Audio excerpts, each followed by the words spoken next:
My boyfriend really disliked the daughter of his family's nanny. He bossed her around and took pleasure in seeing her embarrassed, but on a snowy night, he brought her to our apartment. She'll just stay for one night, he said. Later, my study abroad funding was cut off, and I suddenly fell from being a young lady. Also on a snowy night, she stopped me outside the apartment door. This isn't your home either, is it? He indulged her.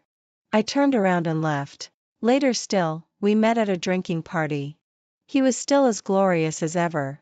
She had been pampered by him. Secretly, he grabbed my hand and said, "You'd rather become a gold digger than come to me?" In the crowd, that heir of a top wealthy family put down his wine glass. "This is my wife." On the weekend, at the mall, I saw Josue from a distance and happily waved at him, only to see Vivian following behind him. She was the daughter of his family's nanny aunt and was staying at his place. Didn't we agree, I pulled his hand and whispered, that it would be just you and me? I had been waiting for a long time to celebrate his birthday with him. I attended an all-girls high school. Usually, he and Vivian were in the same school and class and went to and from school together, so they had plenty of chances to meet. "She's bored at home," Josue said as he patted my head. That was true. She had just come here and didn't have many friends. I walked over and took Vivian's arm. "Buy whatever you want to see today. I'll get it for you." She looked at Josue, then lowered her eyes and replied timidly, "Okay." I picked out a few clothes. In the full-length mirror, Josue was tall with long legs, attracting the attention of passers-by. "What are you looking at?" He raised an eyebrow and met my gaze, his tone casual. "Josue, look at that sofa. It's so beautiful," I said, pointing at the sofa behind him. "We'll also buy this style when the time comes." Josue and I were childhood sweethearts, and our families were old friends. Going abroad to study for our undergraduate degrees together was a promise we made since we were kids, and our families had already bought an apartment for us. "Yeah, I like it too," he said as he put his hand on my shoulder and glanced at the clothes in my hand. "This one won't do." "Why not?" I asked. He had a strange sense of possessiveness in some ways. "Are you two going to study abroad?" Vivian was standing behind us. "Yes," I gave a bright smile. "I've been working hard for this goal since junior high school, and it's finally almost achieved." Hearing this, her eyes briefly landed on that sofa. Just for a moment. "Can I try this one on?" She took the clothes I had my eye on from my hand. I paused for a moment but didn't mind. It was just a piece of clothing. "Sure," I said. Inside the fitting room, I quickly tried on a few pieces but wasn't satisfied with any of them.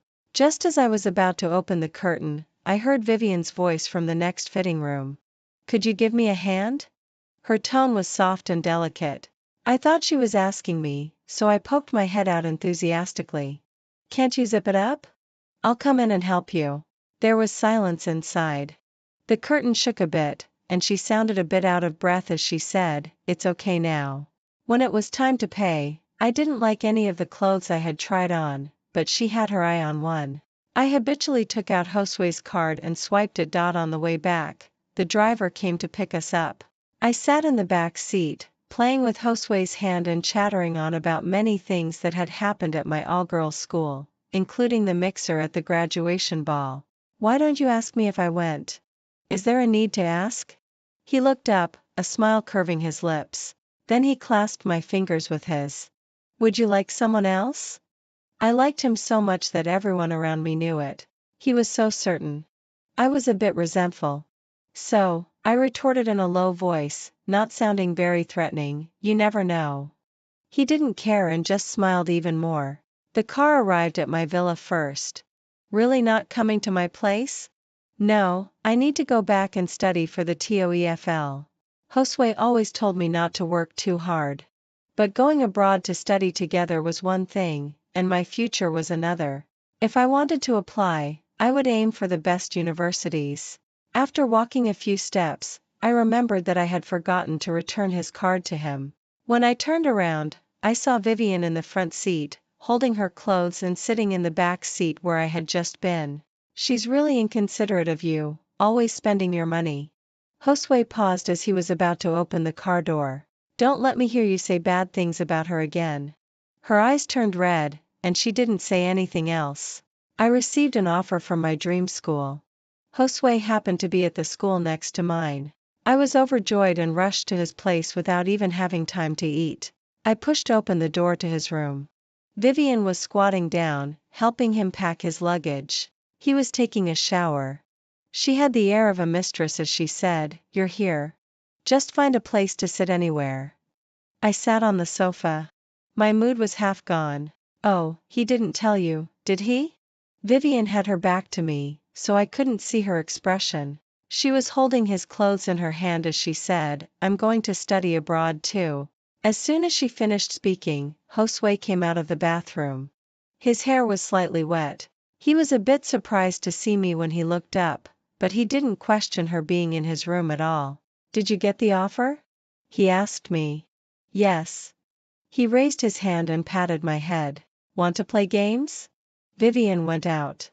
The two of them didn't exchange a word or even make eye contact. "Why is she going too?" Josue scooted over and put his arm around my waist. "Huh?" His eyes were on the game. "My mom said so. She wants her to take care of me. You have hands and feet." He looked at me and smiled. I said the same thing too. But Vivian said that studying abroad was her dream and that my family giving her the money was her only chance. It was understandable for the sake of one's dream. But I couldn't help feeling sad. I tried to make my voice sound less bitter. "Don't tell me she's going to live with us." He leaned back. "Of course not. She's just like a surveillance camera for my mom. It would be so uncomfortable to live together." He lowered his eyes and taught me how to clear the game level, using my hand. "My baby is so amazing. I have a girlfriend who goes to an Ivy League school." The summer vacation passed, and we flew far across the ocean. Vivian came along. She had prepared in a rush, and her language test scores weren't good, so she was going to a community college. On a snowy night, Josue brought her back to our apartment, the home I had carefully arranged. "She'll just stay for one night," he said. The early winter wind outside was biting. There had just been an incident near her dormitory, and the security wasn't good. Josue said that it wasn't safe for her to live alone, and anyway, we had plenty of rooms. It was another understandable situation that I couldn't refuse. She did only stay for one night. But after that night, she came to our apartment more often. At first, she came to cook and deliver the dry-cleaned clothes. "Let her do it.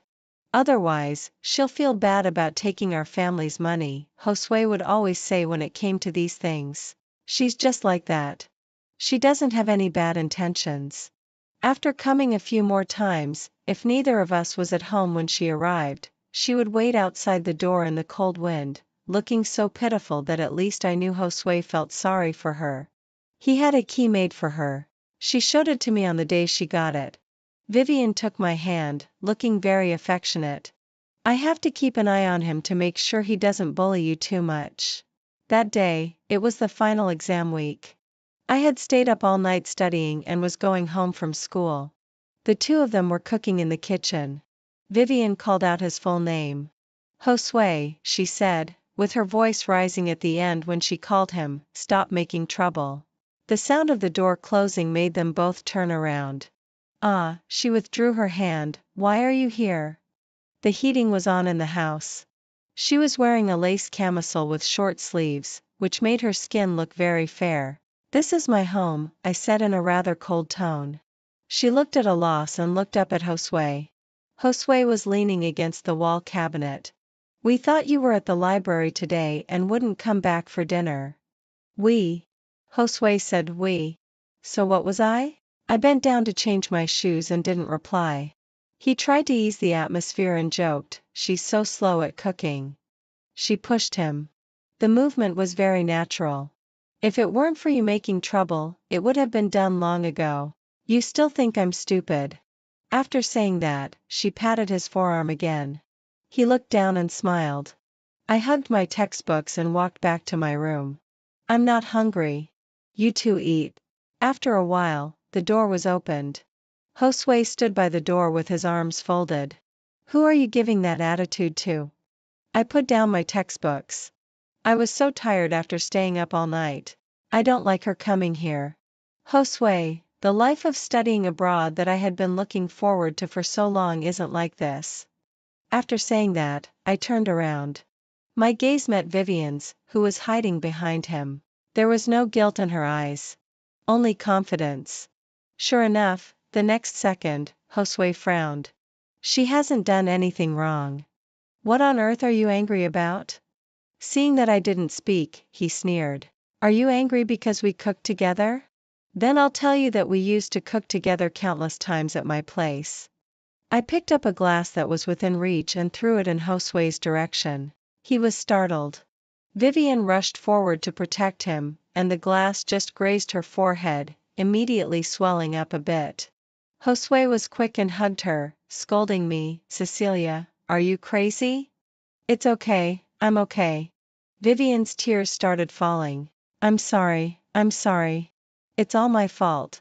I just wanted to make dumplings for everyone. Josue looked at me, his eyes as cold as ice, as if looking at a stranger. Do you know how many Chinese supermarkets she ran to just to buy the dishes you like? She was lying on his shoulder. Her long hair fell into his palm. Josue stood up and supported her.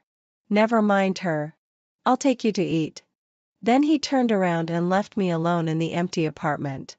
Outside the window was the winter of a foreign country. This was the first winter I spent abroad. My phone rang. My brother called me. As soon as I said, hello, he immediately asked me, what's wrong? You don't seem happy? Instantly, my nose felt a bit stuffy. Brother. The courses are so difficult.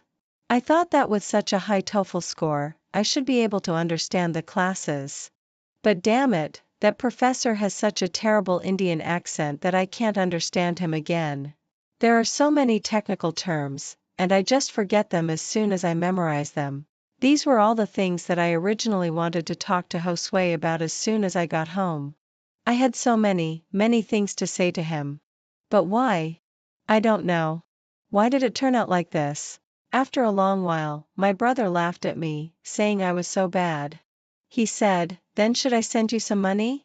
Why don't you come and keep your lovely sister company? I'm in Las Vegas.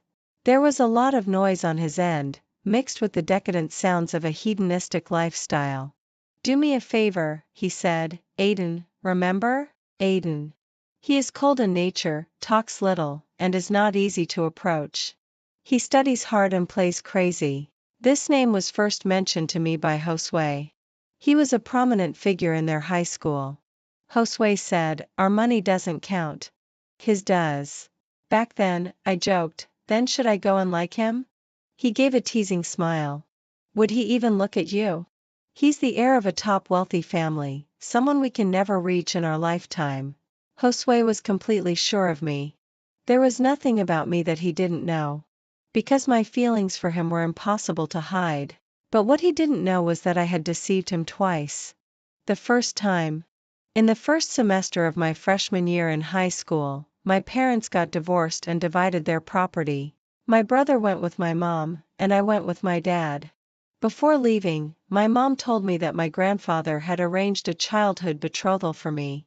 I heard that the other person had excellent grades but had done all kinds of outrageous things. I went to Josue's high school alone after school and found that person. The curved outdoor staircase was filled with the sweltering heat of summer. That person was wearing a sports headband, unable to conceal the wildness of his facial features. He didn't look easy to mess with. The moment I saw him, I called off the betrothal. I'll just consider you as my brother. His name was Aiden. The second time. I went to the mixer at the all-girls high school graduation ball. There was a drunken revelry, filled with the atmosphere of an apocalyptic carnival. I thought Josue had come to pick me up and got into the wrong luxury car. The night was pitch black, and the neon lights were flashing. I grabbed that person's long and distinct hand and kissed him. Josue, I'm already 18. We can do whatever we want now. That person was restrained and cold. His eyes were dark, like a bewitching charm on a cold night, as he clasped my wrist. Get out of the car. Realizing my mistake, I turned around and left immediately. but I recognized him. Aiden. On the other end of the phone, my brother interrupted my memories. He recited a string of English addresses. His place. You helped me return something to him. On the streets of a foreign country, I got out of the subway station. It was between late autumn and early winter, and the air smelled of unfamiliar cedar. In the evening, there was the first snowfall on the streets. On my phone, Josue still hadn't replied to my messages. And Vivian had posted a WeChat Moments update. Our dinner, our first snow dot. I put away my phone, looked up, and found Aiden's house. 04. It was a pre-war apartment from the last century. The staircase was narrow, but the heating was sufficient. The sound of mahjong mixed with laughter and chatter. Aiden, someone's looking for you. Aiden, who was sitting in the middle of the living room surrounded by people, turned his head in response. He had an excellent bone structure, and his temperament had become more complex, both good and bad, as he grew older. The last time we met, it was dark and chaotic in the car, and I didn't dare to take a closer look at his appearance. Which romantic debt is this? The little girl has come to the door. Someone said, and everyone burst into laughter. Cut it out, the senior who had led me in pushed the person who spoke and brought a chair for me. She looks so nice. It's obvious she's not the type he would like. Indeed, she wasn't. Including this time, I was the one who had taken the initiative to come to your door all 3 times. Aiden ignored the teasing. He flipped over his mahjong tiles, stood up, took out a file folder from the sandalwood cabinet, and handed it to me. As I got closer, I could see his lips more clearly. Last time, I had bumped into them hard without any experience, but now there was no trace left at all. His lips twitched. Anything else? My brother said there's also a box of things. Can you carry it? I nodded. He turned around and motioned for me to go upstairs. The attic was getting narrower, and the snow outside the window was getting heavier. My phone rang. When I entered the room, I was feeling my pocket and didn't notice the books piled up at my feet. Suddenly, I tripped over them and bumped into his solid chest. He protected me but hurt himself in the process and let out a soft grunt. Are you okay? He asked. I shook my head, and my hair brushed against his jaw. He leaned back slightly but couldn't move. Get up. I wanted to get up, but my legs were numb. My elbow subconsciously leaned on him for support. His forearm subconsciously supported my waist and then withdrew. I'm sorry, I whispered. My phone kept ringing incessantly. He looked away and sighed. The hand that had supported and then withdrawn moved close to my pocket, took out my phone, glanced at the caller ID, and held it to my ear. Your boyfriend. On the other end of the phone, a voice spoke at the same time, with a tone full of reproach. Where are you? Did you finish eating with Vivian? Aiden propped himself up and distanced himself from me. But Josue's voice was very clear in this enclosed room. Yeah, she forgives you. If you know your place, come back quickly. I'm not coming back. Stop making a fuss, okay? Where are you now? I paused for a moment, and my eyes unexpectedly met Aiden's. I'm at Aiden's house. Before he could say anything, I hung up the phone. Aiden's eyes were calm as he picked up the box and walked down the stairs. Sorry about last time, maybe he didn't even remember it anymore, but I still wanted to make it clear, I mistook you for my boyfriend and said those things. Things like, I'm 18 now, we can do whatever we want, and so on. Just an accident. He interrupted me, his eyes indifferent. What you and your little boyfriend do has nothing to do with me. With this back and forth, the sound of mahjong in the room stopped. This conversation couldn't be thought about too deeply. Everyone wanted to ask but didn't dare to. The senior slapped his head and picked a timely topic. Little sister, he's just like this.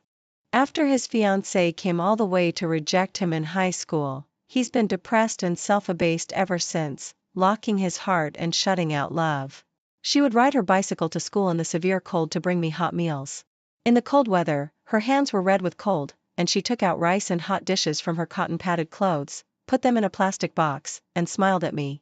The security guards wouldn't let her in, so we were separated by the big iron gate of the school. She was so happy to see me eating that my tears fell. I called out to him, Aiden, about the betrothal cancellation. He looked back at me, your boyfriend asked where you were, and you could have answered in many ways, but you chose the most misleading one. He leaned casually against the wall. You're using me. My unseemly thoughts were exposed. I'm sorry, I just wanted to make him care about you. He scolded me, sounding quite like my brother. If this is the only way to make him care, then I advise you to break up with him as soon as possible. Seeing me with my head down, he furrowed his brows. Of course, none of this has anything to do with me. It's just that I hate people who are frivolous about relationships and break their promises the most. Frivolous, I can understand. Breaking promises, where did that come from? The black turtleneck sweater made him look fair and clean, and he seemed simple-minded. Cecilia, fortunately we called off the betrothal. She's back. As soon as the apartment door opened, Vivian whispered in Josue's ear. He didn't even turn his head. Didn't you say you weren't coming back? Josue raised his eyebrows, returning something to Aiden's house. Do you even know where his house is?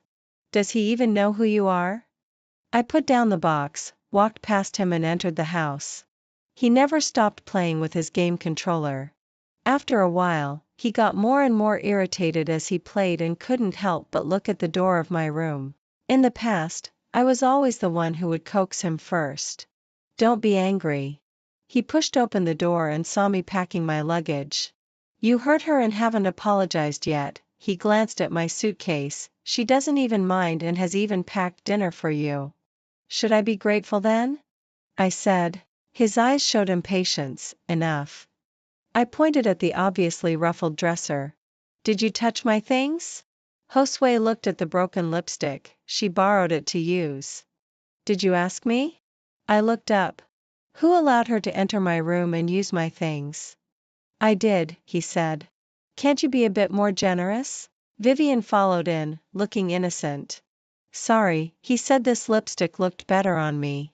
I said how could I look better than Cecilia, and then I just tried it on. She lowered her head and clutched Josue's sleeve. I'll pay you back.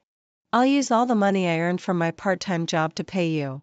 The more humble her tone was, the more it tugged at his heartstrings. It's just a lipstick. Is it really that big of a deal? He sneered coldly. She works so hard. How could someone like you understand? I kept my head down, finished packing the last piece of clothing, and pulled up my suitcase. Josue, I said calmly, is she your girlfriend, or am I? You are, he said with an indifferent look in his eyes. But she's different.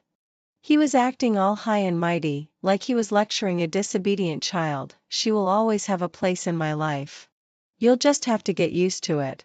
There's nothing I can do about it. Vivian tightened her grip on his sleeve and looked up at me.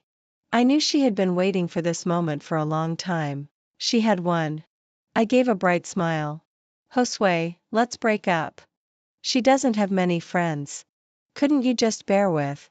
The words he was about to say to me slipped out until he realized what I had said. He froze. What did you say? In the past, no matter how fierce our arguments were, I never mentioned those two words. Because we grew up together, and the tacit understanding between us was that we couldn't be separated by arguments. More importantly, I just couldn't bear to. He knew that I cherished this relationship so much that I couldn't bear to see any bad omens for it. He clearly knew, but he tolerated Vivian's overstepping again and again. She was like a speck of sand, not too big or too small, that rubbed him in a way that was both irritating and comfortable, but it made me feel sick and brought tears to my eyes. Stop fooling around. He shook off Vivian's hand and pressed down on my suitcase, his eyes gloomy. I'll just pretend I didn't hear it. It doesn't matter whether you heard it or not. I turned around and walked out the door. Vivian tried to stop me but failed. Let her go, Josue said in an extremely cold tone. Did she really think I would always coax her? I was just trying to help you see, Vivian said, if she took anything she shouldn't have. Once the door closed, I couldn't hear what Josue said after that anymore. 06 When people are feeling sad, it's actually a good time to get things done. I didn't let my emotions affect my exams. Instead, I did even better. A few days later, the final exam week was over. The suppressed emotions came flooding back. A late-night flight. I landed in Las Vegas. A senior recognized me from afar and waved at me. "Your brother has an emergency. I'll take you to have fun." She hugged me enthusiastically, asking me if I was cold, and then if I was hungry. After making sure that I wasn't cold, hungry, or sleepy, she took me directly to the rooftop lounge. The night view of the whole city was a scene of luxury and debauchery. "Move aside, make room for my sister." Taking advantage of the familiar crowd, I drank a bit more than I should have, with a jumble of emotions. The alcohol hit me. I vaguely heard the sisters around me talking about a familiar name. "Isn't Aiden coming? Can you even get him to come? You still don't know him.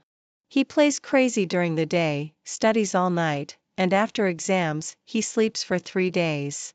Have you ever seen him break this routine for anyone in all these years? What a strange guy. Couldn't he study during the day?" I thought to myself as I reached out to grab the whiskey. "Ancestor," the senior slapped my hand away. "You're already drunk. Take a break." I wanted to retort, but before I could open my mouth, I fell asleep. The music in my ears mixed with the sounds of conversation, as if the night would never end. Until the familiar smell of ebony wafted into my nose. Such a familiar smell. I remembered that narrow staircase. "Why are you here?" The surprise of the person beside me was obvious. "To pick someone up." The newcomer was concise, and his voice was clean and pleasant. "Who could make you fly here in the middle of the night to pick them up?" The next second, he scooped me up with one hand, silently answering the question. "Hotel room." The floor-to-ceiling windows were fogged up, and it was snowing outside at night. "Yeah, I've picked her up and brought her to the room.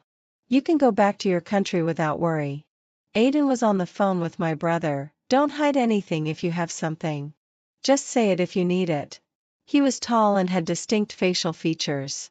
Seeing through the reflection of the floor-to-ceiling windows that I was up, he hung up the phone. "Take the hangover medicine." He was holding his coat in his hand, looking hurried. He was wearing a neatly ironed black shirt.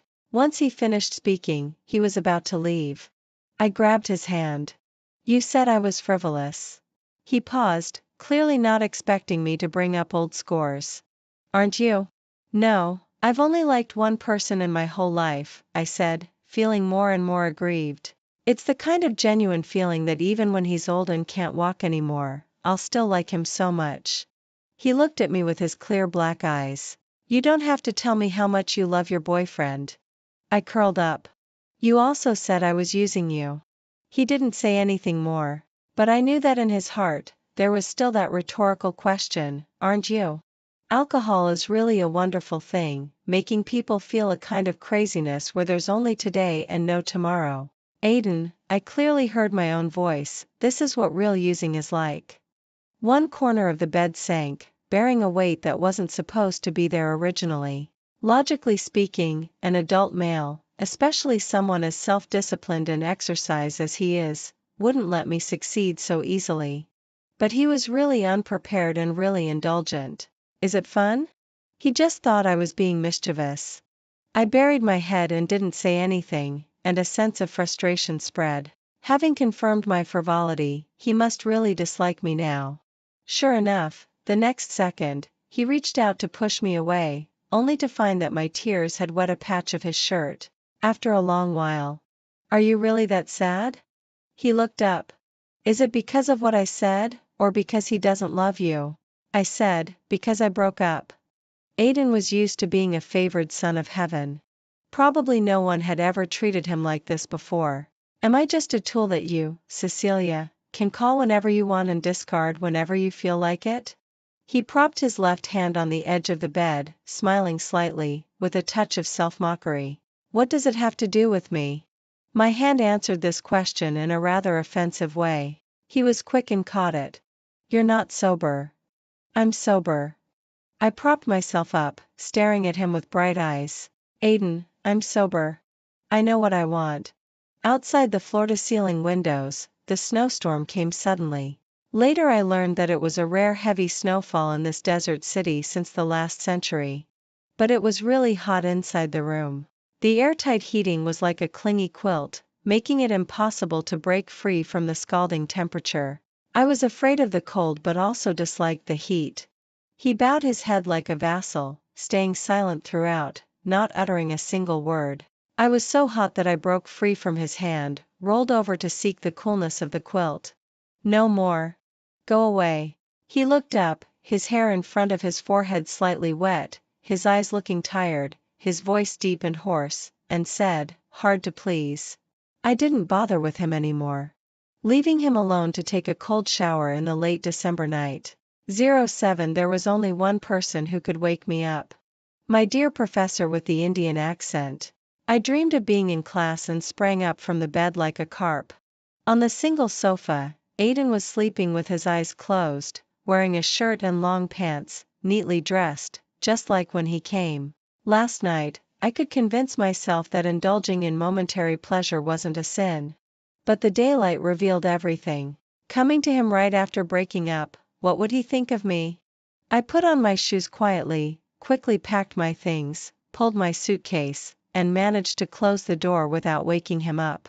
But I didn't see that the moment the door closed, his hand supporting his chin moved slightly and his eyes opened.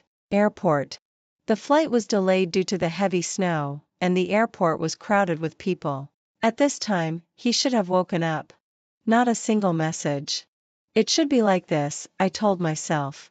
I didn't have any of his contact information, and he didn't have mine either. Back in Boston, I went to my classes, and he was still that heir of a wealthy family as people described, hard to meet even once. As I scrolled through the screen, there were several unread messages. Among them was one from Josue sent last night. Don't go too far. Come back when you've had enough of making a fuss. I'm coming to Las Vegas to play with Giu. I've got a present for you. I put away my phone and went through the security check. However, less than half a minute later, I found that all my valuables and my school bag were gone. Only the school bag was left. The wallet, passport, and even the phone inside had disappeared into thin air. Where are my things? The staff member gave me a disdainful look. Ma'am, don't block the people behind you. I lost my things. They were gone as soon as they came out of the conveyor belt. We can't do anything if you weren't careful. I called the airport police. The staff insisted that they hadn't seen my things and even questioned whether I was causing trouble. After searching for 2 hours without any result, I missed my flight. The airline staff confirmed my ticket and led me back to the check-in counter. I borrowed her phone to call my brother, but his phone was off. I called my senior, but she didn't answer either. Feeling embarrassed about occupying someone else's phone, I made one last call to the hotel front desk and got through to the landline in my room. Hello? His voice was calm and steady. Could you come and pick me up at the airport? I've lost my wallet and passport. After a few seconds of silence, I felt a surge of shame. I was really hopeless, running into such a mess like this. He seemed to change his sitting posture, and his voice rose at the end. Who is this? I vowed never to call him again. Anyone who was so chummy with my brother, no matter how presentable they looked, couldn't be a decent person. 40 minutes later, he showed up in front of me, bringing me the porridge and stir-fried crab in typhoon shelter style from the hotel, still warm. What were you going to say just now? He asked. You're such a super nice guy. The corner of his lips curled up, and he went forward to communicate with the airport police. They were a bit far away, and they were talking very fast. I couldn't catch some of the words, until the police said she was almost mistaken for a swindler. Aiden slightly raised his eyebrows, turned his head to look at me, and said in Chinese, indeed a swindler. In the end, I don't know what method Aiden used. The staff came to apologize to me one by one, saying it was all a misunderstanding, that my things had accidentally fallen during the inspection, and they returned my wallet, passport, and phone to me. A habitual offender, involving too many things, Aiden said. I'll take you home first. He booked 2 first-class tickets back to Boston. Don't you have a private jet? I asked. Lent it to your brother to go back to the country. No wonder he didn't answer my call. He sat next to me, looking down at a book with his shirt collar unbuttoned. Didn't you sleep well last night?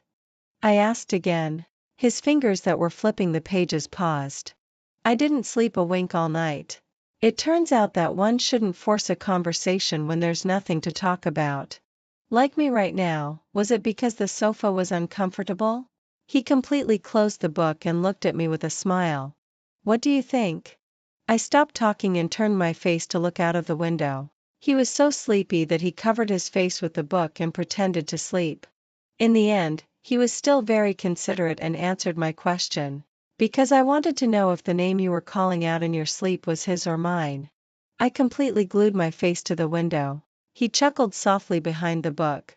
The passengers in the economy class came on board one by one, passing by me. Huh? Vivian's voice came from above my head. Why are you here? Behind her was Josue with a satchel on his back. He took off his silver headphones. Cecilia, is this interesting? Following me here? I didn't follow you. The atmosphere froze. Josue had a smirk on his face, as if he had caught me in the wrong and was determined to get to the bottom of it. I just sent you a message last night, and you didn't reply. And today you're on the same flight as me. If this isn't following, what is it? I'm here to look for my brother. He blocked the aisle, and the other passengers had to squeeze past sideways. Your brother has gone back to the country. My mom saw him. He put his left hand on my seat. Go on, what other excuses can you come up with? Why don't you say you're here to look for Aiden? When his name was mentioned, my temple throbbed violently. It has nothing to do with him. Josue laughed, and Vivian followed suit. Can't make it up anymore? He tapped on the back of the chair with his finger. Don't overestimate yourself. You don't even know what he looks like, yet you dare to use him to annoy me. But it turns out I'm not even angry. The person beside me pulled the book down, revealing an extremely good-looking face. During the 3 years of high school, no matter how hard Josue tried, he could never surpass the legendary Aiden. On the surface, he seemed indifferent, but deep down, he had been frustrated countless times. I once comforted Josue, some people are born at a height that others can't reach. Don't be too hard on yourself and compare yourself with him in everything. Josue took it to heart. He said, right. At least he doesn't have a girlfriend who loves him as much as you do. Aiden's face was clearly engraved in his memory. It's just that he had never associated that face with me. So the shock at this moment made him completely freeze in place. Aiden had always been a noble young master, and he was most reluctant to embarrass others in public. So he held my hand and said to Josue, neither of us slept well last night. Can we catch up later? It was a good way out. If Josue wasn't my ex-boyfriend who had just broken up with me the night before, the flight attendant who had been holding back for a long time finally had the chance to step forward and pushed Vivian forward. The plane is about to take off. Please make way, you're blocking the passengers behind. Josue. Vivian pushed him, but couldn't move him. Josue's face was extremely gloomy, and he greeted Aiden with a forced smile. Senior, what a coincidence. Aiden ignored him. The crowd moved forward, and he was also pushed in. 20 minutes later, the plane was flying level. There were only Aiden and I in the first class, and neither of us said a word. I connected to the Wi-Fi, and my phone kept vibrating non-stop. All the messages were from Josue. Cecilia, you're great. Deliberately putting on this act, are you happy now? I haven't agreed to the breakup yet. Are you so eager? Can he really like you? Do you have to throw yourself at him? Why him of all people? Reply to my message. Hilarious. I don't really care either. I'm just giving you some friendly advice.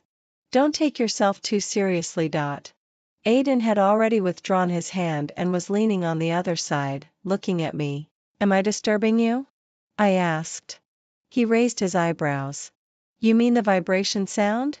I nodded. He smiled. No, it's the sound of victory. When the plane landed in Boston, the snow had stopped. Aiden and I got off the plane first, and his driver had been waiting for a long time. Where do you live now? He asked. I gave him an address. I'm staying temporarily in my classmate's apartment. He seemed a bit surprised. I didn't have time to buy an apartment yet. I felt strangely guilty. I just broke up, and the previous one wasn't mine either. He gave a very faint and quick and didn't ask any more questions. Outside the car window, the light flickered on his face, half bright and half dim. I turned my head away. Why was I feeling guilty? He didn't even ask.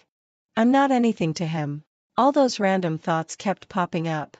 I was afraid he would ask, but also afraid he wouldn't. Suddenly, I felt a weight on my shoulder. He leaned on me without asking, closing his eyes. I didn't sleep well on the plane. My thoughts were in a mess, and I asked him, "Then why did you hold my hand?" "To read your palm." He said it seriously. Aiden asked me what kind of person the classmate I was staying with was. I said, "She's a really nice girl. Caroline was my classmate from the all-girls high school. She had excellent grades. Her family sold their house to send her abroad to study. The visas were all ready when her father was diagnosed with terminal illness. On the day she wanted to drop out of school, my father had just transferred the tuition and living expenses to me. I immediately transferred all the money to her. My father didn't scold me when he found out. He just felt sorry that I had given her the money for the plane ticket too and had to take a budget flight for nearly 20 hours. After that, my father transferred her father to the best hospital in the city and paid all the medical expenses. I can't imagine what I would do if something like that happened to me, I told Aiden. It's all because my family is rich, and my parents and brother love me, so I don't have to go through these things. She's braver than me. Aiden didn't answer me because the car stopped and I had arrived. Are you going back to your apartment too? I asked him. I'm going back to the airport. He really just sent me all the way home. I was supposed to go back to the country last night. He leaned on the car door, watching me go in. There was no snow tonight. The streets were quiet. I walked up to the 3rd floor, and he was still looking. So when I rushed downstairs and came back to him again, he was a bit stunned. I reached out and hugged him. I was waiting for him to hug me back. You're like this, he said with a low laugh. How can I leave? His hug was stronger than I expected, and it was warmer and more real. Aiden, Merry Christmas. A few minutes ago, it had just passed midnight. Merry Christmas, Cecilia. He asked again, just this? There was more. There was something more important I wanted to say. But there was no snow tonight, and I was tired from the journey. There would be plenty of time in the future. I said, when you come back, I have something to tell you. Have a good winter vacation. He said, after Christmas comes New Year's Eve. He should be back by then. Next year will be a better year. At least that's what I thought at that moment. The next day when I woke up, I still couldn't get through to my brother's phone. He replied, busy. There were very few messages from Aiden too. It seemed they were both very busy. Until the end of the winter vacation, when the deadline for tuition payment was almost due, my father still hadn't transferred the money. That morning, I had originally made an appointment with a friend to go to the market. A group of people were setting up festival lights. My friend accidentally mentioned some financial news that I wasn't interested in at all. Do you know about Ponzi schemes? It was on the news this morning. The people involved have been arrested. I was picking things out and asked him, what does it have to do with us? Many people in the country have been cheated too. Billions of assets evaporated overnight, and some people even jumped off buildings. He recited several names in my ear. Until I heard my father's name. I don't know how I got back to my apartment. I only know that I called my father's phone over and over again, and my brother's phone over and over again. Finally, my brother answered. It was Aiden's voice. Cecilia, find a sofa and sit down. My father had jumped off a building a few weeks ago. Not only had he been cheated out of all his money and was heavily in debt, but also my mother's and even my grandfather's money. My mother had a heart attack recurrence. Throughout the whole winter vacation, my brother had been looking for money to fill the bottomless pit, taking care of my mother in the hospital, and also dealing with the legal cases caused by my father's situation. The whole thing could be summed up in a few sentences. I wanted to say something, but I couldn't utter a single word. After a long while, Aiden asked me, "Can you give me Caroline's phone number?" Caroline rushed back from the Chinese supermarket where she was working part-time. She said that when she saw me, I looked completely dazed. Aiden hadn't hung up on the phone yet, for 5 hours. He only hung up after making sure Caroline had come back. Caroline couldn't bring herself to ask me if I was okay. She stayed with me for a long while and only asked me one question: "Do you want to go home?" She said that the plane tickets were too expensive, so she didn't go back during the winter vacation and stayed to work part-time instead, saving enough money to go home in the summer. "I'll buy you a plane ticket. You go home." She hugged me. My throat tightened. My brother needs me. At 7:30 in the evening, I received a call from my brother. "Cecilia, I'll figure out a way for the tuition fees." His voice sounded tired and unfamiliar. The last time I called him, he was still in Las Vegas. "Brother, I'll drop out of school. I want to go back to our country." He objected, "You can't help me if you come back." "I can help even a little. I'll go back to take care of Mom." We had a huge fight. Before hanging up the phone, he only said 2 things. "I've already dropped out of school. You have to keep studying. Cecilia, your life has just begun." I took melatonin and forced myself to go to sleep. The next day, I started to figure out ways to raise money. I sold my clothes and jewelry, applied for loans and teaching assistantships from the school. All the money that my friends gave me, both openly and secretly, I transferred to my brother. Until the day the tuition fee deadline arrived, my brother paid it for me. Everything seemed to be developing in a good direction. At least, there was hope in the first year at the beginning. However, the fall from one social class to another was rapid, yet long and endless. In the second year, those friends who used to be close to me and the familiar seniors and juniors hardly contacted me anymore. Even if we met on campus, we would just smile and say hello, chatting about something unimportant but definitely not touching on my current situation. I wasn't invited to parties anymore, and no one asked me to go out for meals either. Their WeChat moments were still about going back to our country on weekends, skiing vacations. While I was juggling between being a teaching assistant and doing illegal part-time jobs, my once all-A grades were also on the verge of failure because I didn't have time. My professor with the Indian accent warned me that if things continued like this, it would be a question whether I could graduate or not. In the 3rd year, my brother didn't send me the tuition fees anymore. That night, he didn't say a word. He hid in the hospital corridor and cried for over an hour, constantly saying sorry to me. He used to be such a proud person. I knew I couldn't go back to our country. I was my brother's hope. "It's okay, brother. I got a scholarship. I'll work part-time while studying. You don't need to worry about me." But actually, the situation was much worse than what I said. I didn't get a scholarship at all. I just applied for a school loan. I quit my job at the restaurant and started writing application essays for study abroad agencies. Caroline went to Amsterdam for an exchange program. I had no reason to let her pay the rent for both places. I had already been living in her place for free for a long time. I didn't want to lose my only friend. On the night when the landlord came to ask for the rent, I was delivering takeout and arrived at a familiar address. Josue's apartment. There was a party going on inside. This was the first place I lived when I came here. At that time, I was full of hope for the future. In these 2 years, the names of Josue and Vivian were often mentioned. "Oh, that popular couple of bloggers.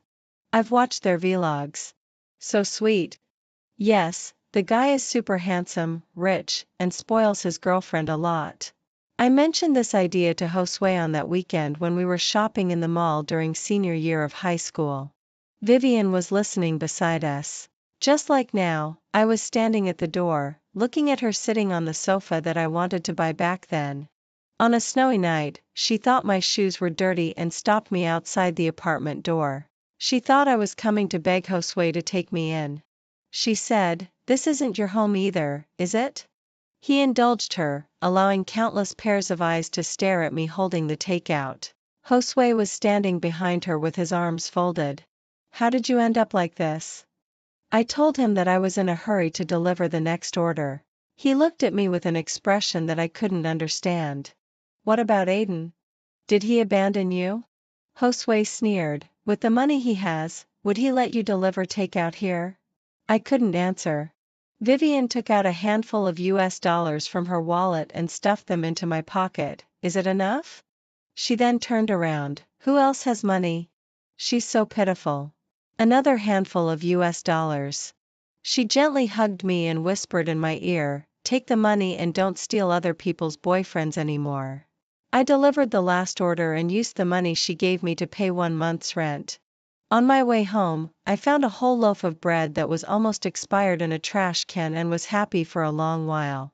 Just as I was eating it, my phone rang. I couldn't help but feel a tremor in my hand. Sure enough, it was my brother's call. He said that my mother was critically ill. Don't come back. Your studies are important. Nobody said it. But we both knew that what was standing in the way was the lack of money for an extra plane ticket. I couldn't hold back my tears. If he had told me a few minutes earlier, I wouldn't have used that money to pay the rent. The next day, he held me in his arms, slowly combed my hair, cleaned my face, and drew eyebrows for me. He drew very well. I could go and beg him. For him, whether it was a plane ticket, my tuition fees, or living expenses, they were just numbers. He would surely agree. But what could I use to beg? Should I use the relationship between him and my brother, or the few days between him and me? If I begged, I could never go back. I smiled wryly to myself. I was still relying on my pride to get by. Actually, I could never go back to that night long ago. I wandered around. I looked up and knocked on Aiden's door. The one who opened the door was a very beautiful girl, wearing a Valentino outfit of the current season. I recognized her. On the day at the rooftop lounge, she was sitting next to me, the girl who asked, "Isn't Aiden coming?" She also recognized me. Looking for Aiden? She asked me. I nodded. She didn't move but leaned against the wall. 2 years ago, I borrowed money from you. Do you still remember? I remembered. She transferred over 800,000 yuan to me in one go. Thank you, senior. I'll save up and pay you back. Everyone who borrows money says that, she smiled. Her tone wasn't offensive but was the sense of superiority that rich girls were born with, which I was all too familiar with. But when I gave it to you, I didn't expect you to be able to pay it back.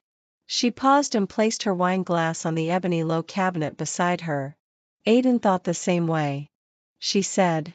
On the narrow staircase, the sound of mahjong continued. She continued to say a few more things. Just 2 years ago, he poured in 60 million US dollars into your family. No matter how affectionate he was, it should be paid off by now, right? Nobody's a fool, right, little sister? After saying that, she picked up her wine glass again. Still looking for him? I'll go upstairs and call him for you. That day, I didn't get home until dawn. All the way, I was thinking about whether people need to hold on to something to survive in this world. I didn't figure it out. But I completely and thoroughly accepted the fact that my family was bankrupt and there was no one behind me anymore. 3 years after the death of my father, who loved me the most. 09 in the third year of my doctoral studies in Amsterdam, I met Aiden. He was very conspicuous at the academic conference. His facial features were sharp, and the slightly upturned corners of his eyes added a bit of world-weary wildness. He didn't recognize me, but I saw the engagement ring on his middle finger at a glance. I really want an autograph, my IT colleague beside me told me.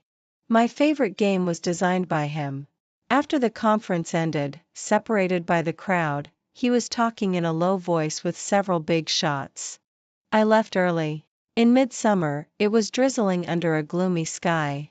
Coming out of the cafeteria with my colleague, I recognized his car.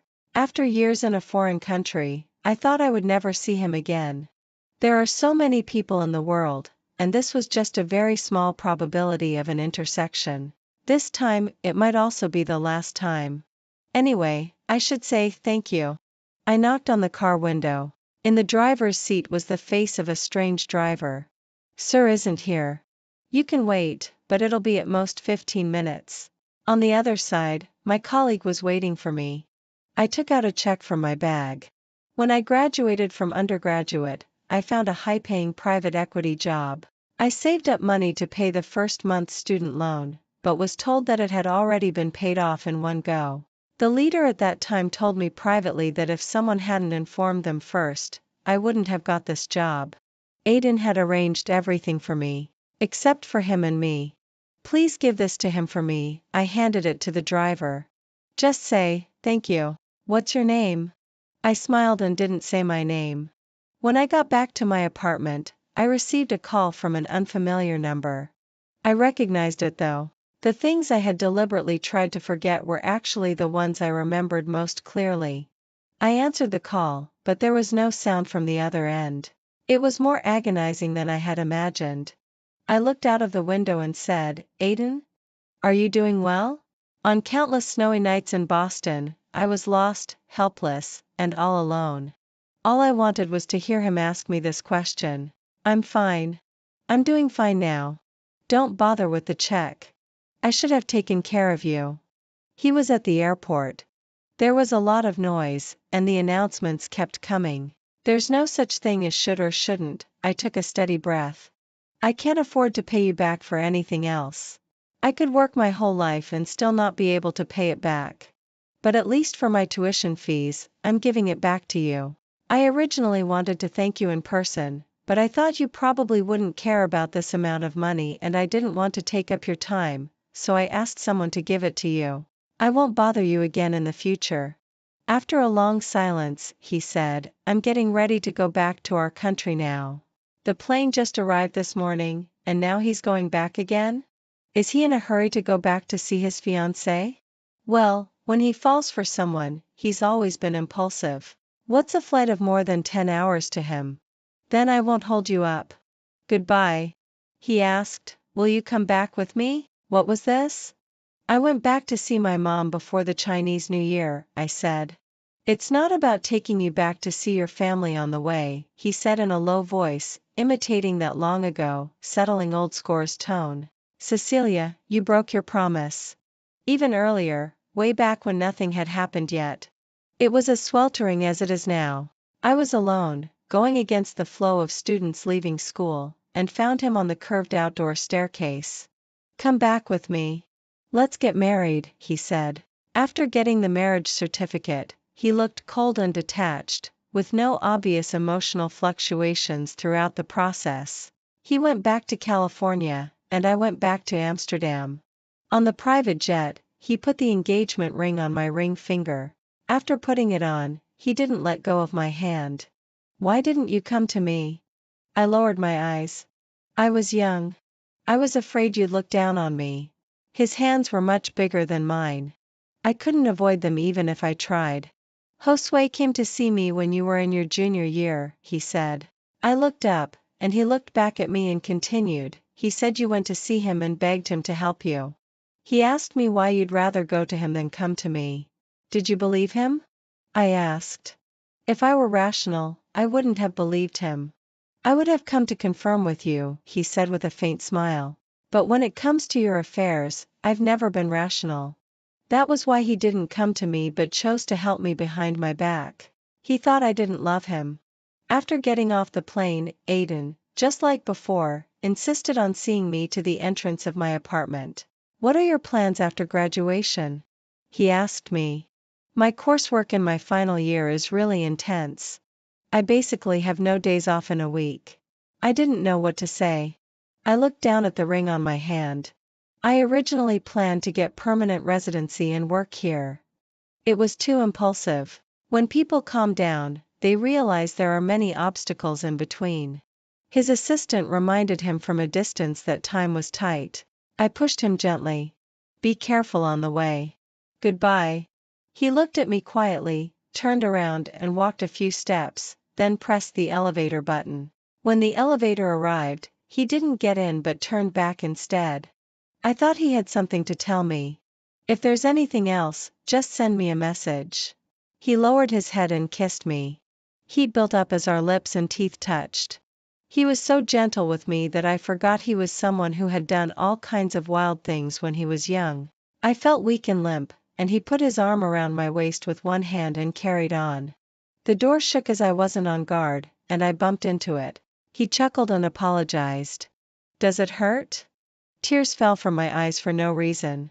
He couldn't bear to see me cry and hugged me tightly. I'm sorry. This apology wasn't just for this time but for many, many times in the past. But he had already been very good to me. It's no use regretting now, he said. No matter how old and immobile you are, you can only be with me. Happy newlyweds, Cecilia. 17 on our first wedding anniversary, Aiden and I had a cold war for half a month. The reason was that I had no intention of going to live in California after graduating. On Christmas Eve, Caroline had a rare holiday and invited me to go to California to visit her. I didn't tell Aiden about it. There's a business association's drinking party. Do you want to go? She asked me. When my family had problems before, the president of the business association had also helped me a lot secretly. My brother sent me money, and I should go and return it to him. Before the drinking party started, I went to see that old gentleman but only met his son. My father has gone back to our country, he refused to take my money. It was also with the help of your grandfather that our family could stand firm back then.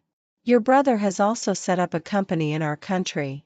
You guys have made it through, he couldn't help but sigh.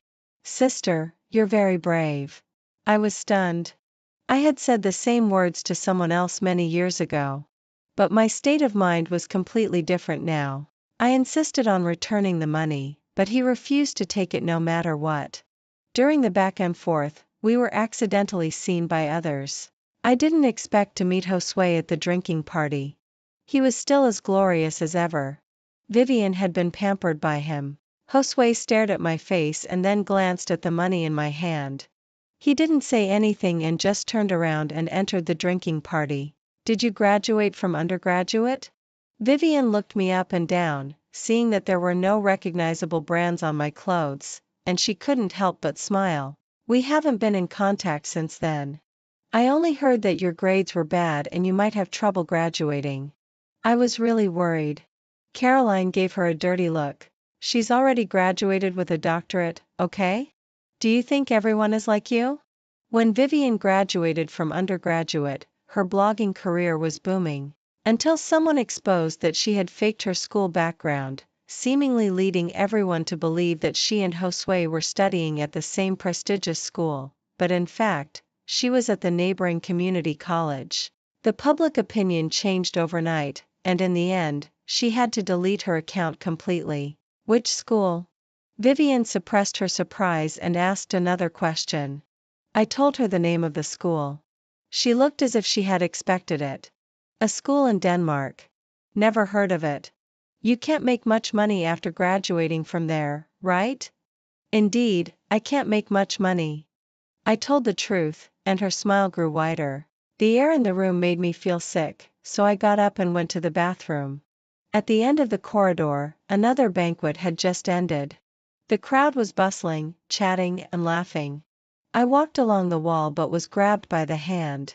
You'd rather become a gold digger than come to me? Josue's voice was neither too loud nor too soft, and this romantic affair made strangers keep looking back. For a moment, I became the focus of everyone's attention. What gold digger? I frowned and tried to pull my hand away.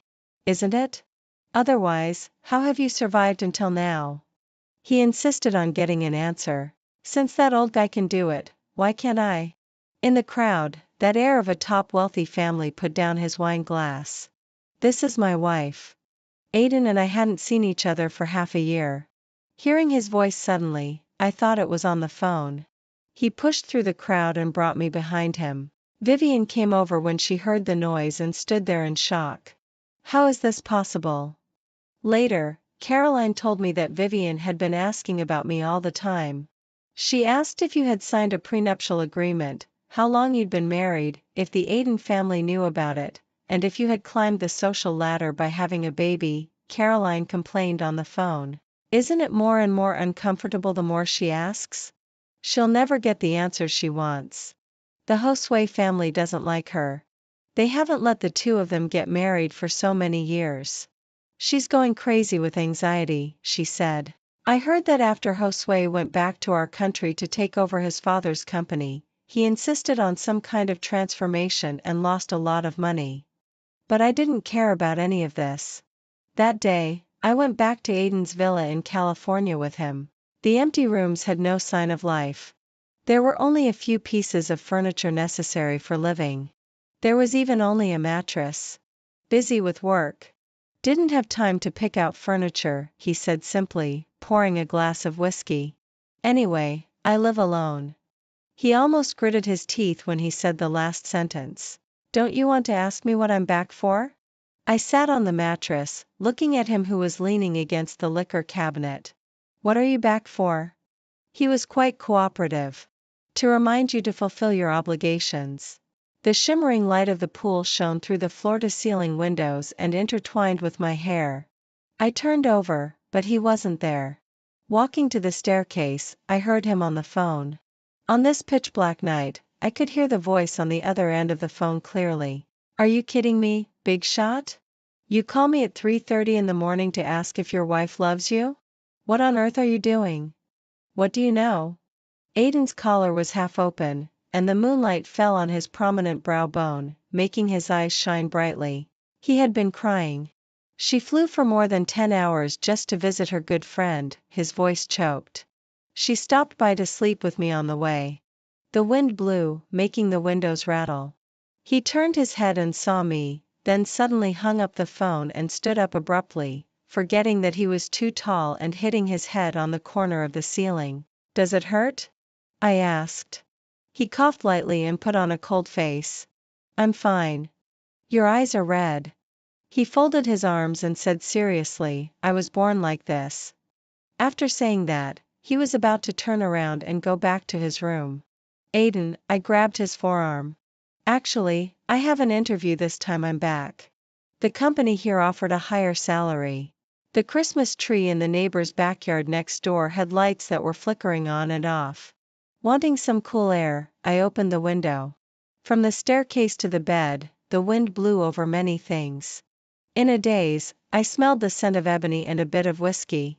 I turned my head and saw that I had been a bit too wild a moment ago. I had kicked over a glass of whiskey, spilling it all over the floor. Aiden, I buried my head in the quilt and said in a muffled voice, you didn't keep your word. He laughed, his voice very low. What did I promise you? You know very well. He got up and closed the window to prevent me from getting cold. I looked out of the window, huddled in his arms. Merry Christmas, Cecilia. Merry Christmas, Aiden. Outside, the first snow of this year in California was falling. I realized that for so many years, it had been a long time since I could quietly watch the snow fall. Fortunately, tonight, there was still a long way to go.